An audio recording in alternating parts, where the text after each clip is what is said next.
Everyone, स्वागत है आप सभी का आपके अपने educational platform the content cloud पर। कैसे हैं आप सभी? आई होप आप सभी अच्छे होंगे और अपनी प्रिपरेशन बहुत अच्छे से कर रहे होंगे।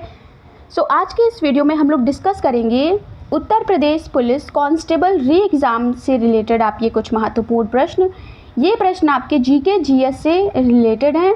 ओके, विदाउट एनी डिले चलिए वीडियो को शुरू करते हैं। वीडियो में एंड तक बने रहिएगा, क्योंकि वीडियो के एंड में हम लोग डिस्कस करेंगे उत्तर प्रदेश से related important static data. Okay, and तक ज़रूर बने रहिएगा। वीडियो शुरू करने से पहले अगर आप चैनल पर न्यू हैं तो डेफिनेटली चैनल से जुड़ जाएं और यूपी पुलिस की प्लेलिस्ट देखना बिल्कुल ना भूलें। प्रश्न आपका पहला है कि निम्नलिखित में से कौन सा नृत्य उत्तर प्रदेश का लोक नृत्य है?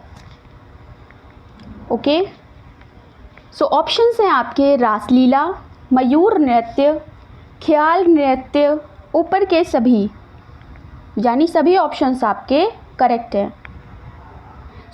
उत्तर प्रदेश का लोक नृत्य आपका सही उत्तर हो जाएगा फोर्थ ऑप्शन। ओके, रासलीला, मयूर और ख्याल नृत्य ये सभी उत्तर प्रदेश के लोक नृत्य हैं। ओके, रासलीला भी भगवान कृष्ण से संबंधित है और मथुरा वृंदावन के क्षेत्रों में ये प्रसिद्ध है। नेक्स्ट आपका मयूर नृत्य है, ये भी आपका भगवान कृष्ण से संबंधित है और यूपी के ब्रज क्षेत्र में ये प्रसिद्ध है। नेक्स्ट आता है बात ख्याल नृत्य की, तो यह यूपी के बुंदेलखंड क्षेत्र में बेटे के जन्म पर ये किया जाता है। ओके, ये हो गए इनसे रिलेटेड इन्फॉर्मेशन। बढ़ते हैं अपने अगले प्रश्न की ओर। क्वेश्चन नंबर सेकंड, निम्नलिखित में से कितने वर्षों में अर्ध कुंभ मेला आयोजित किया जाता है? ऑप्शंस हैं आपके 6, 12, 20 या फिर 24 ईयर्स। ओके, कितने सालों में आपका ये जो अर्ध कुंभ है ये आयोजित होता है? कुंभ तो हम सभी को पता है। ओके, अर्ध कुंभ आपका 6 ईयर्स में सेलिब्रेट होता है, राइट। अर्ध कुंभ मेला आपका हर 6 साल के बाद आयोजित किया जाता है। ओके, प्रयाग और हरिद्वार त्योहारों के बीच लगभग 6 साल का अंतर होता है और इसलिए महा और अर्ध कुंभ मेले लगते हैं।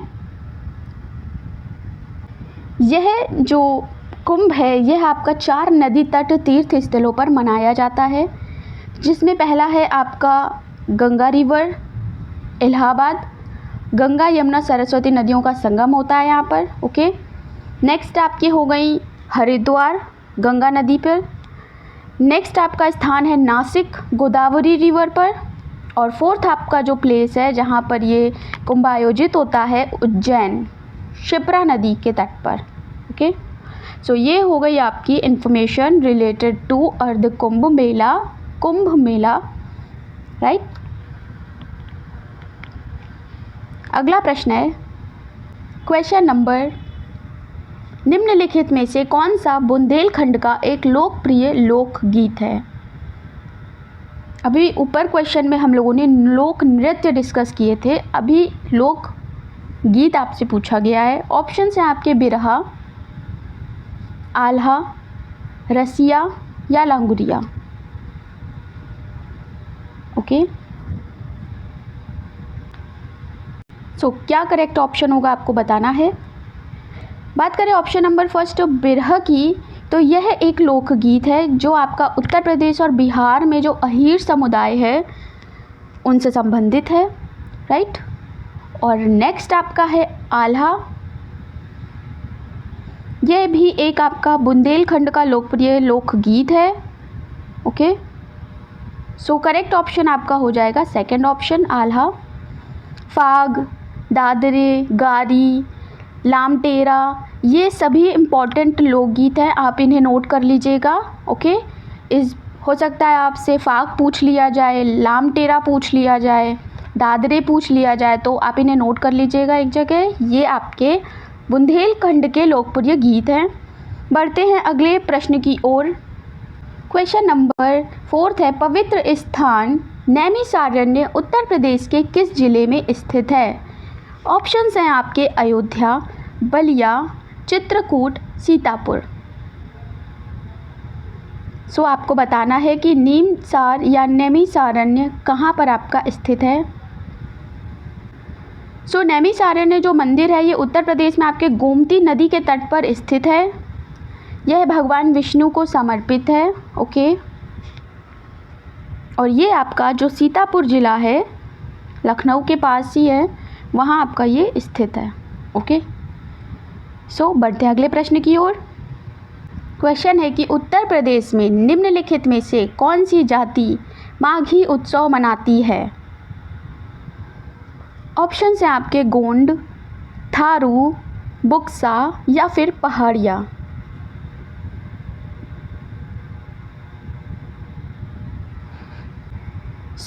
इस क्वेश्चन का करेक्ट आंसर आपका होगा थारू जनजाति, सेकंड ऑप्शन। ओके, थारू जनजाति ये आपका माघी उत्सव मनाते हैं और उत्तर प्रदेश में इनकी सबसे ज़्यादा पॉपुलेशन है। ठीक है, और ये मुख्य रूप से नेपाल और भारत का जो तराई मैदानी इलाका है, क्षेत्र है, वहाँ पर पाए जाते हैं। लाइक महाराजगंज, पीलीभीत, गोंडा, बलरामपुर, गोरखपुर आदि ज़िले में ये जो ट्राइब है पाई जाती है। बढ़ते हैं अगले प्रश्न की ओर। वीडियो में एंड तक बने रहिएगा क्योंकि वीडियो के एंड में हम लोग डिस्कस करेंगे उत्तर प्रदेश से स्टैटिक जीके का फास्टेस्ट रिवीजन। बढ़ते अपने प्रश्न की ओर। 6 नंबर क्वेश्चन है, उत्तर प्रदेश में वर्षा ऋतु में निम्नलिखित में से कौन सा गीत गाया जाता है।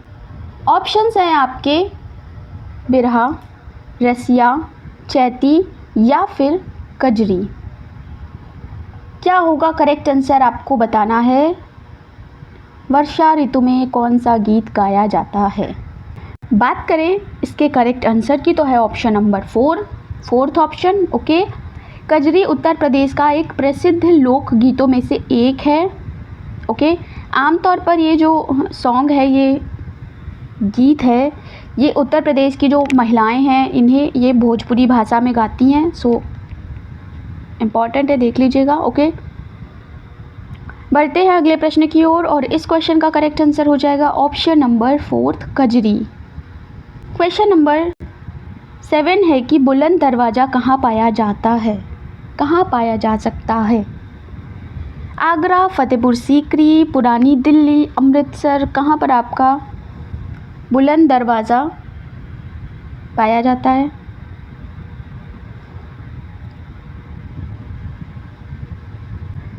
बात करें आपकी शेख सलीम चिश्ती की जो दरगाह है, मकबरा है, उस मकबरे का प्रवेश द्वार है बुलंद दरवाज़ा।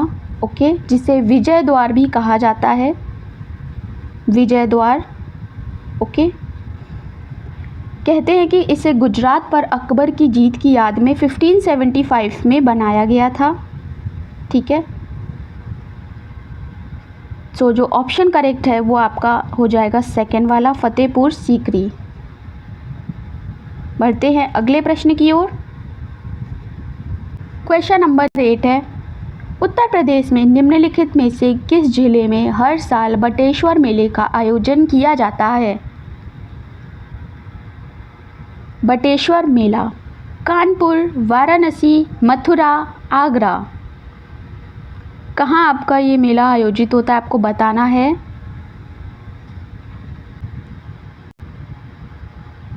उत्तर प्रदेश राज्य का आध्यात्मिक और सांस्कृतिक केंद्र है बटेश्वर। ओके, आगरा से ये 70 किलोमीटर की दूरी पर स्थित है।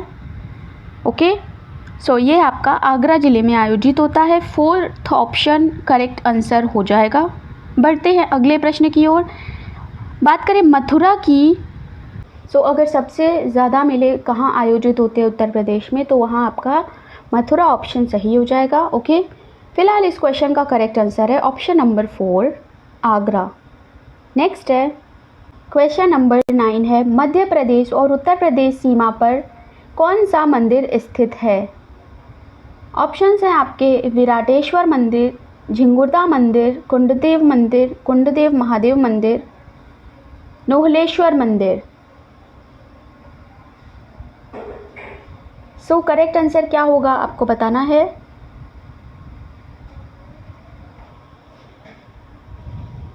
सो ये मंदिर का निर्माण करीब 200 साल पहले आपका हुआ था और ये जो टेम्पल है ये भगवान हनुमान जी को समर्पित है। ओके,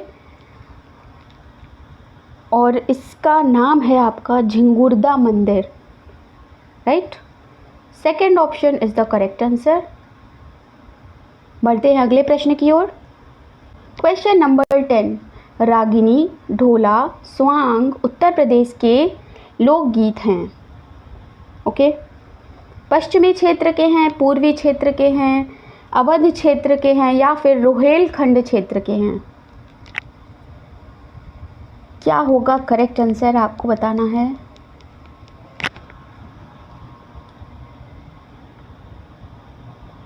सो यहाँ आपका जो आंसर है वो करेक्ट हो जाएगा पश्चिमी क्षेत्र। ओके, सो इस क्वेश्चन का करेक्ट आंसर होगा ऑप्शन नंबर 1।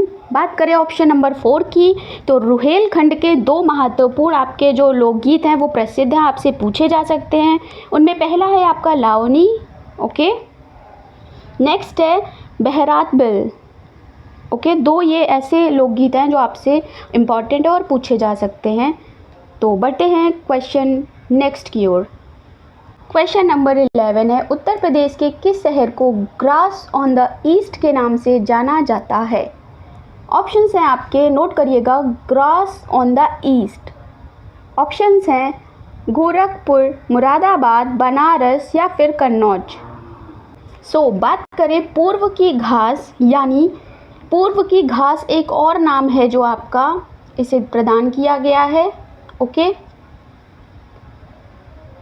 तो ग्रास ऑन द ईस्ट कहते हैं आपके कन्नौज को, उत्तर प्रदेश का ये एक डिस्ट्रिक्ट है। ओके, यहाँ पर इसे इत्र की नगरी के नाम से भी जाना जाता है, इत्र राजधानी। यहाँ पर 200 से अधिक परफ्यूम डिस्टिलरी हैं और इसलिए ये अपने पारंपरिक कन्नौज परफ्यूम इत्र की, भारत की इत्र की राजधानी के नाम से भी जाना जाता है। ओके, और ये कन्नौज परफ्यूम के लिए विश्व प्रसिद्ध है। बढ़ते हैं अगले प्रश्न की ओर।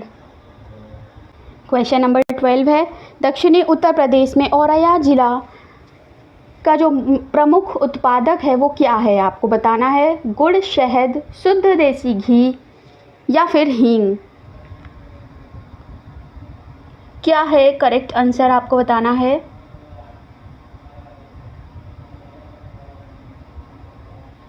सो करेक्ट आंसर हो जाएगा शुद्ध देसी घी। Option number 3 is the correct answer. जो यहाँ पर उत्पादित घी होता है ये अन्य राज्य जैसे बिहार, उत्तराखंड, मध्य प्रदेश आदि में भी इसकी बिक्री होती है, बिक्री के लिए भेजा जाता है। सो करेक्ट आंसर हो जाएगा औरैया, ये आपका दक्षिणी उत्तर प्रदेश में स्थित है। ठीक है, बढ़ते हैं अगले प्रश्न की ओर। बात करें बाकी के ऑप्शंस की, तो पहला ऑप्शन है गुड़। प्रमुख उत्पादक जिला जो है इसके लिए वो है मुजफ्फरनगर, अयोध्या, लखीमपुर। ओके, नेक्स्ट है शहद। तो शहद के लिए आपका सहारनपुर और बुलंदशहर फेमस हैं। नेक्स्ट हम लोग बात कर लेते हैं हींग की। तो हींग आपका, हींग के लिए फेमस है हाथरस।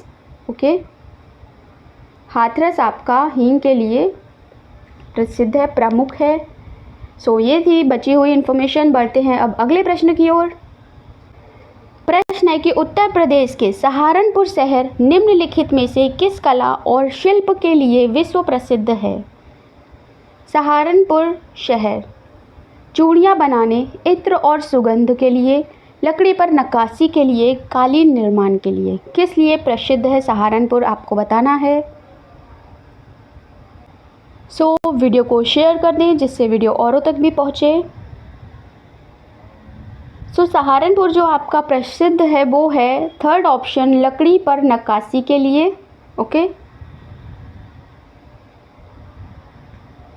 बढ़ते हैं अगले ऑप्शंस की ओर। तो पहला ऑप्शन है जो चूड़ियाँ बनाने के लिए, तो आपका पता ही होगा फिरोज़ाबाद पॉपुलर है। इत्र और सुगंध से रिलेटेड ऊपर एक प्रॉपर डिस्कशन हम लोग कर चुके हैं ऑप्शन में, कन्नौज इसके लिए पॉपुलर है, राइट। नेक्स्ट है आपका कालीन निर्माण। तो कालीन निर्माण के लिए प्रसिद्ध है आपका क्या, भदोई। भदोही आपका जो है वो कालीन निर्माण के लिए प्रसिद्ध है। ओके, एक और इम्पॉर्टेंट आपसे पूछा जाता है, टेराकोटा के काम के लिए क्या प्रसिद्ध है? तो टेराकोटा के काम के लिए प्रसिद्ध है आपका गोरखपुर, राइट। सो ये थी इन्फॉर्मेशन। क्वेश्चन का करेक्ट आंसर हो जाएगा ऑप्शन नंबर 3। बढ़ते हैं अगले प्रश्न की ओर।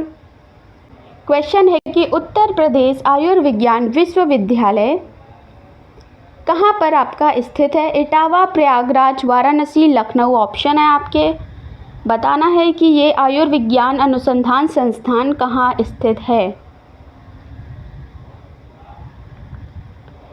सो करेक्ट आंसर हो जाएगा option number 1 Etawah. Okay, Uttar Pradesh आयुर्विज्ञान विश्वविद्यालय उत्तर प्रदेश इटावा के सैफई जिले में स्थित है। ठीक है, first option is the correct answer. बढ़ते अगले प्रश्न की ओर। गिर institute of development studies Uttar Pradesh के किस शहर में स्थित है? अगर आपने चैनल पर अवेलेबल यूपी स्टैट वाली प्लेलिस्ट देखी होगी तो आपके कई सारे क्वेश्चन इसमें सही हो रहे होंगे। ओके, ये सारा ही यूपी पुलिस के एग्ज़ाम के टाइम पर पढ़ा दिया गया था। सो आपके ऑप्शंस इस क्वेश्चंस के हैं लखनऊ, मेरठ, नोएडा या फिर उपयुक्त में से कोई नहीं। गिर इंस्टीट्यूट ऑफ डेवलपमेंट स्टडीज़ कहाँ है? सो करेक्ट आंसर हो जाएगा आपका लखनऊ। ओके, इसकी स्थापना 1973 में हुई थी। आपके जो पूर्व राष्ट्रपति थे सी ब्रीवी गिरी के नाम पर इसका नाम रखा गया था। ओके, सो बढ़ते अगले प्रश्न की ओर। क्वेश्चन नंबर 17 है, आगरा और अवध के संयुक्त प्रांत जिसे अब उत्तर प्रदेश के रूप में जाना जाता है, वर्ष 1921 में अपनी राजधानी को लखनऊ स्थानांतरित कर दिया। कहाँ से? ऑप्शंस हैं आगरा, देहरादून, इलाहाबाद या फिर कानपुर। सो इस क्वेश्चन का करेक्ट आंसर हो जाएगा आपका third option, Allahabad. Okay, Allahabad से जो राजधानी थी वो लखनऊ स्थानांतरित कर दी गई थी 1921 में, राइट। बात करें ऑप्शन नंबर 1 की, आगरा तो भारतीय राज्य उत्तर प्रदेश का एक शहर है, यमुना नदी के किनारे स्थित है और इसकी स्थापना दिल्ली सल्तनत के शासक सिकंदर लोदी ने 1504 में की थी। ये क्वेश्चन आपसे पूछा जाता है कि आगरा शहर की स्थापना किसने की? तो करेक्ट आंसर हो जाएगा सिकंदर लोदी ने 1504 में की। नेक्स्ट हम लोग बात करते हैं कानपुर की। तो कानपुर उत्तर प्रदेश का एक शहर है जिसकी स्थापना 1803 में हुई थी। ओके, और यहाँ पे जो आपका भारतीय दलहन अनुसंधान संस्थान है वो स्थित है। सो नेक्स्ट हम लोग सेकेंड ऑप्शन को देख लेते हैं, देहरादून। तो देहरादून एक उत्तराखंड का शहर है, ठीक है। यह उत्तराखंड की शीतकालीन राजधानी भी है। ये आपका उत्तराखंड का एक शहर है। सो बढ़ते हैं अगले प्रश्न की ओर। नेक्स्ट है, निम्नलिखित में से कौन सा विकल्प वर्ष 2002 में मौलिक कर्तव्यों का हिस्सा बन गया था? पहला ऑप्शन, हमारी मिश्रित संस्कृति की समृद्ध धरोहर को मान देना, सुरक्षित रखना है। नेक्स्ट, माता पिता या अभिभावक द्वारा 6 से 14 वर्ष के बच्चों को शिक्षा का अवसर देना, भारत की संप्रभुता, एकता और अखंडता को संभालना और सुरक्षित रखना, जन संपत्ति की सुरक्षा करना और शपथ पूर्वक हिंसा का त्याग करना। 2002 के मौलिक कर्तव्यों का हिस्सा क्या बन गया था? करेक्ट आंसर हो जाएगा सेकंड ऑप्शन। सेकंड ऑप्शन आपका करेक्ट आंसर है। 6 से 14 वर्ष के बच्चों का शिक्षा का अधिकार है वो आपका एक मौलिक कर्तव्य का हिस्सा बन गया था। बढ़ते अगले प्रश्न की ओर। क्वेश्चन नंबर 19 है कि राष्ट्रीय शिक्षा नीति के बारे में 2022 के बारे में निम्नलिखित में से कौन सा कथन सही है? एनईपी के अकॉर्डिंग शिक्षा कक्षा 5 तक मातृभाषा या क्षेत्रीय भाषा में पाठ पढ़ाने में सक्षम होंगे। ऑप्शन नंबर 2 है, वसुधा कामत जून 2017 में नवगठित प्रारूपण एनईपी 2020 की अध्यक्ष थी।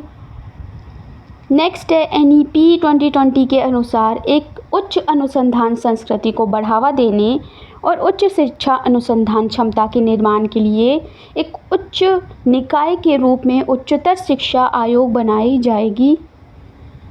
या फिर आपका जो फोर्थ ऑप्शन है NEP 2020 का लक्ष्य 2025 तक पूर्व विद्यालय से माध्यमिक स्तर तक 100% सकल नामांकन अनुपात है।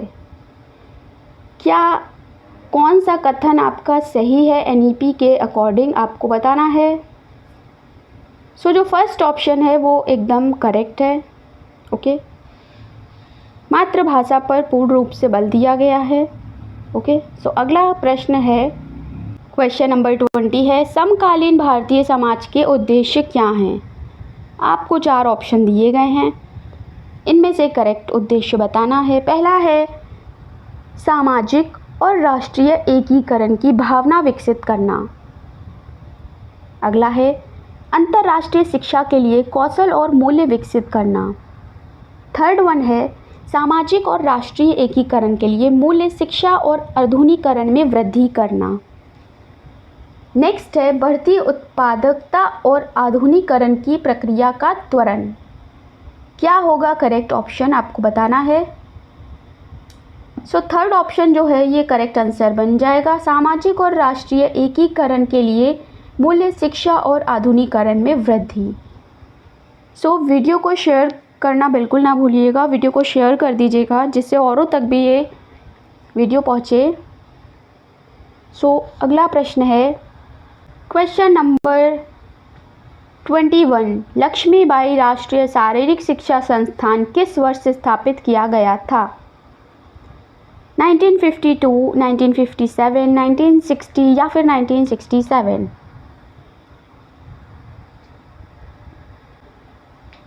सो लक्ष्मीबाई राष्ट्रीय शारीरिक शिक्षा संस्थान ये ग्वालियर की स्थापना शिक्षा और संस्कृति मंत्रालय द्वारा की गई थी। ओके, और इसका करेक्ट ईयर था 1957। Option number second is the correct answer. अगला सवाल है, विश्वविद्यालय शिक्षा आयोग की नियुक्ति किसकी अध्यक्षता में की गई थी।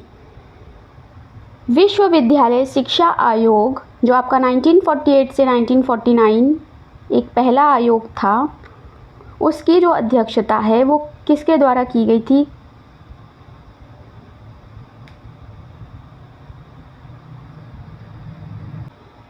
सो अध्यक्षता जो आपकी की गई थी वो डॉक्टर S राधाकृष्णन,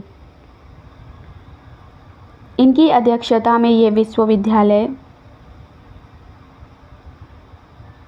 नियुक्त हुआ था। ओके, और इसका उद्देश्य स्कूली शिक्षा से संबंधित मुद्दों को जो होते हैं उनका हल निकालना, उन पे ध्यान देना था। ओके, सो अगला सवाल है, इस क्वेश्चन का करेक्ट आंसर हो जाएगा फर्स्ट ऑप्शन। बढ़ते अगले प्रश्न की ओर।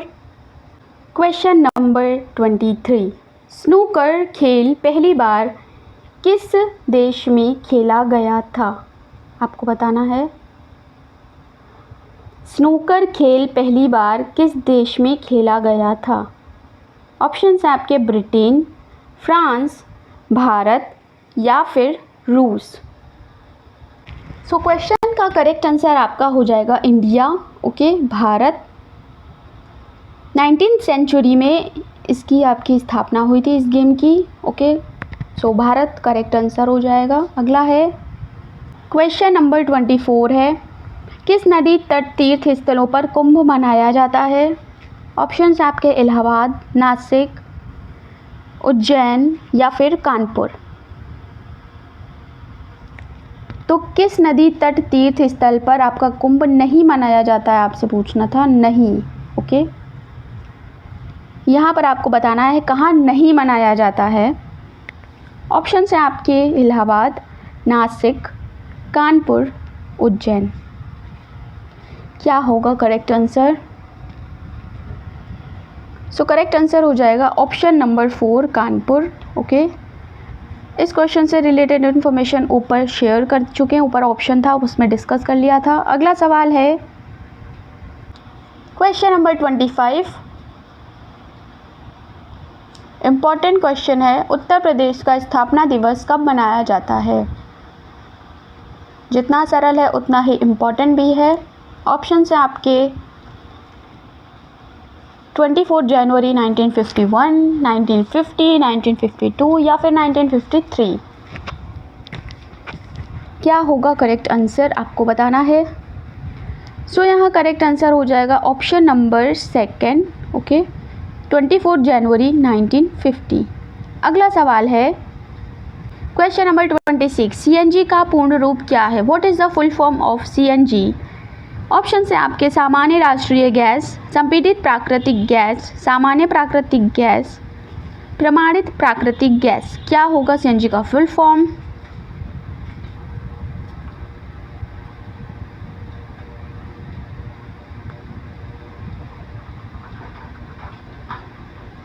सो करेक्ट आंसर हो जाएगा सेकंड ऑप्शन, संपीड़ित प्राकृतिक गैस यानी कॉम्प्रेस्ड नेचुरल गैस। बढ़ते अगले प्रश्न की ओर। Second option is the correct answer. Question number 27, निम्नलिखित में से कौन से कानून द्वारा ब्रिटिशों ने भारतीयों को प्रांतीय स्वायत्तता दी? ऑप्शन है आपके मार्ले मिंटो सुधार 1901, रॉलेट एक्ट 1919, भारतीय शासन अधिनियम 1935, भारतीय शासन अधिनियम 1947। किस कानून के द्वारा प्रांतीय स्वायत्तता प्रदान की गई? क्या होगा correct answer?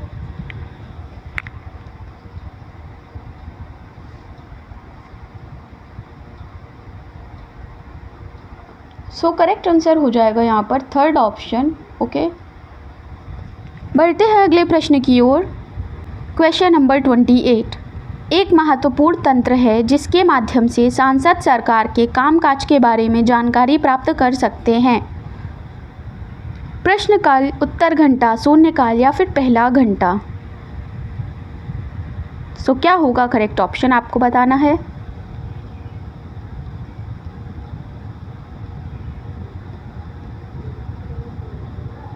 So correct answer हो जाएगा फर्स्ट ऑप्शन, प्रश्नकाल। बढ़ते अगले प्रश्न की ओर। काउंसिल ऑफ स्टेट्स का भारत में ज़्यादा प्रचलित नाम क्या है? काउंसिल ऑफ स्टेट्स का जो प्रचलित नाम भारत में सबसे ज़्यादा है वो क्या है? संसद, लोकसभा, राज्यसभा या फिर विधानसभा? करेक्ट आंसर हो जाएगा third option, Rajya Sabha. Okay, council of state का जो पॉपुलर नेम है वो राज्यसभा है। अगला प्रश्न है क्वेश्चन नंबर 30, उत्तर प्रदेश के दोआब क्षेत्र को किस नाम से जाना जाता है? आपके मुजफ्फरनगर, हस्तिनापुर, मध्य देश या प्रयागराज। उत्तर प्रदेश के दोआब क्षेत्र को किस नाम से जाना जाता है? करेक्ट आंसर हो जाएगा आपका ऑप्शन नंबर थर्ड, मध्य देश। इम्पॉर्टेंट क्वेश्चन है, सो वीडियो को शेयर ज़रूर करिएगा। ओके, सो नेक्स्ट हम लोग डिस्कस कर लेते हैं कुछ उत्तर प्रदेश का फास्टेस्ट रिवीजन। कुछ इंपॉर्टेंट पॉइंट्स हैं ये।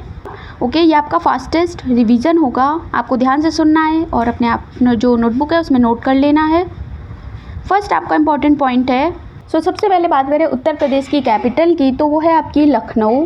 ओके, स्थापना दिवस इसका मनाया जाता है 24 जनवरी 1950 को। मुख्यमंत्री हैं योगी आदित्यनाथ, हम सभी जानते हैं। राज्यपाल हैं आनंदीबेन पटेल। ओके, बात करें राजकीय पशु की तो वो आपका है स्टैग, ओके, या फिर दलदल हिरन कहते हैं, बारहसिंघा, राइट। पक्षी की बात करें तो राजकीय पक्षी है आपका सारस क्रेन, राइट। नेक्स्ट इम्पॉर्टेंट है आपका राजकीय वृक्ष, अशोक का पेड़ जो है वो आपका राजकीय वृक्ष है। नेक्स्ट पुष्प आपसे पूछा जाता है तो पलास का जो पुष्प है वो राजकीय पुष्प है। नेक्स्ट इम्पॉर्टेंट है कि उत्तर प्रदेश की जो सबसे अधिक जनसंख्या वाला राज्य है भारत का। ओके, लोकसभा की सबसे अधिक सदस्यता है 80 सीट्स, ठीक है, 80 सीट्स हैं हमारी लोकसभा की। और राज्यसभा का जो है वो सबसे बड़ा प्रतिनिधित्व करता है, 31 सदस्य हैं। ओके, बात करें इसके जो बॉर्डर हैं तो वो है आपका 8 राज्यों के साथ और 1 केंद्र शासित प्रदेश के साथ। अपनी सीमा साझा करता है। ये जो राज्य हैं आपके राजस्थान, हरियाणा, हिमाचल प्रदेश, दिल्ली, उत्तराखंड, बिहार, मध्य प्रदेश, झारखंड, छत्तीसगढ़ सहित दिल्ली और नेपाल के साथ अपनी सीमा साझा करता है। ओके, सो ये थी कुछ बेसिक इन्फॉर्मेशन जिसका रिवीजन हो गया है। नेक्स्ट हम लोग डिस्कस करेंगे एशिया का पहला डीएनए बैंक, एयरमेल प्रणाली और कुछ इम्पॉर्टेंट तथ्य फैक्ट्स उत्तर प्रदेश से रिलेटेड। सो यहाँ फिनिश होता है हमारा ये जीके जीएस का important video with some extra information. को शेयर करना बिल्कुल ना भूलें और चैनल पर न्यू हैं तो चैनल से जुड़ जाएं। ऐसे ही एग्ज़ाम की प्रिपरेशन के लिए मिलते हैं नेक्स्ट वीडियो में। Thanks for watching.